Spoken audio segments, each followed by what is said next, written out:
Howdy and welcome back to another video. If you couldn't tell, I'm getting more comfortable, talking in front of the camera and making more of these style videos, so here we are again. I still consider myself a beginner when it comes to collecting vinyls and storing them, shelving them, taking care of them, all that stuff. I've been collecting vinyls for about 2 years now, so I think it would be cool and helpful for y'all if I share my experiences on how to start collecting vinyls if you need assistance of any kind. So for this video, we're going to be focusing on purchasing vinyls because to start a collection, you need to buy some vinyls. So where to buy your vinyls? Where to buy them? I started purchasing my vinyls at Barnes Noble. If you don't know, Barnes Noble does have a vinyl and CD section in some of their stores. Also some box sets. Not a wide variety of box sets, but they do have box sets. They have all kinds of brand new stuff, all sealed in great condition. Yes, there's customers going in and out of the store, they're flipping through the vinyls, seeing what they want to buy. So some of the sealing on the packaging may be a touch tattered, but that's about all. And the stuff that's really messed up, but still in brand new great condition, is on sale for pretty cheap.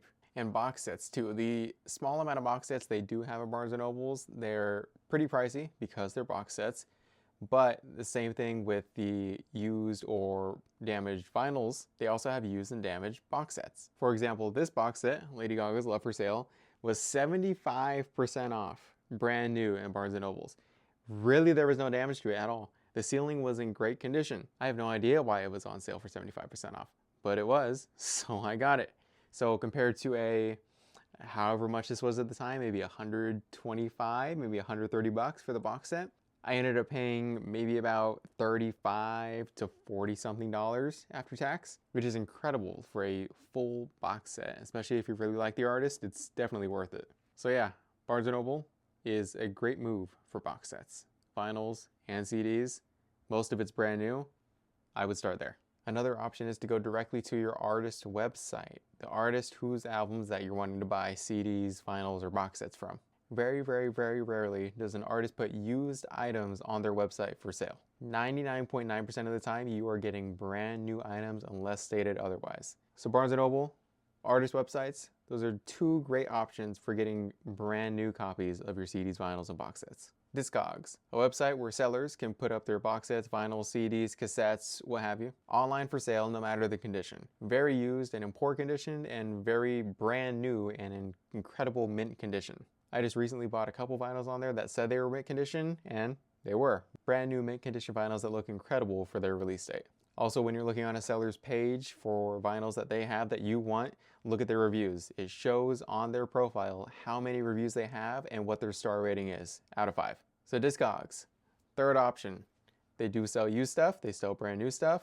Just look at the reviews and the stars on there. That'll give you a better idea of who to buy from and who not to buy from. Whatnot, the app Whatnot. I've been a buyer on the app Whatnot for about a little over a month now, and my experiences have been great. I bought a ton of records, some brand new, some used, and all of them have been in the condition that the seller has, stated it's in. If you don't know what Whatnot is, it's a live social shopping app. So it's the seller of the physical music piece showing you what they have for sale and auctioning it off to whoever's watching the live stream. Sometimes you may get lucky, there's no one on the live stream and they're showing off a great record that you like, grab it.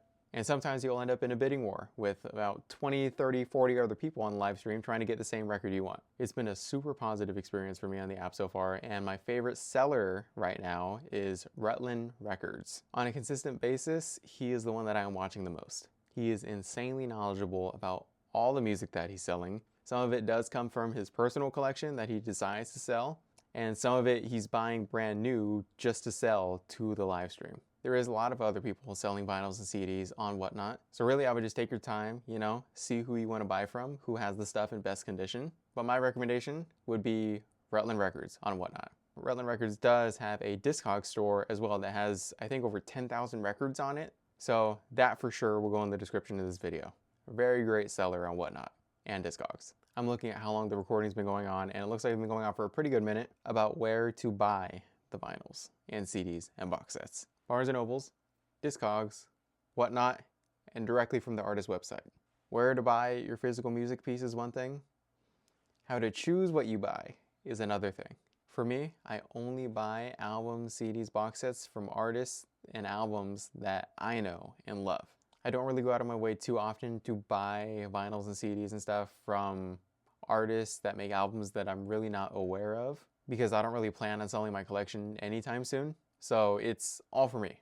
I'm going to be listening to it. I'm not going to buy stuff that I don't really know or that I'll enjoy and waste some money potentially. So I only buy what I know, what I really love, what I really like. Regarding the condition of the physical music piece when buying them, can be quickly summarized. If you're wanting a older pressing vinyl, rare vinyl, it's probably going to be used. The packaging or the jacket is probably going to be just a little tattered, you know, worn out if it's old. And the mint and sealed condition ones are going to be very high price. Brand new album releases, represses, pre-orders are probably going to be in great condition, mint condition, and are probably going to be significantly cheaper than you wanting a rare or older pressing vinyl. So conditions, up to you.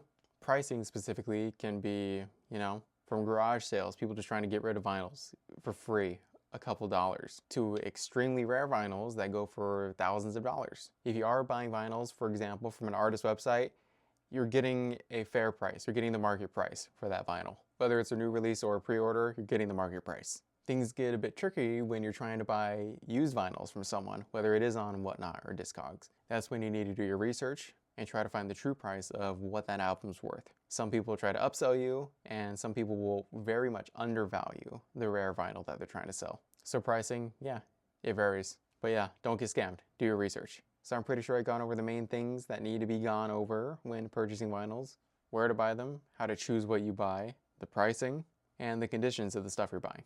All those things are very important to consider when starting your music collection or building up your current music collection. If you're liking the way my shelving situation is looking for my music stuff, I'll go ahead and put the links in the description for, you know, some of the things that are keeping everything together. CD cases, vinyl storage. Again, as I stated, I still see myself as a beginner music collector. Even though I've been collecting music for about 2 years, there's still some things that I could learn. See, if you have any tips or critiques or questions based on anything that I've said, let me know in the comments. I can help you out, you help me out, you know? And I kind of just want to hear your responses too. Let me know how you're collecting music. What do your processes look like when going about the pricing, conditions, and basically everything that I went over in the video? How does that process work for you?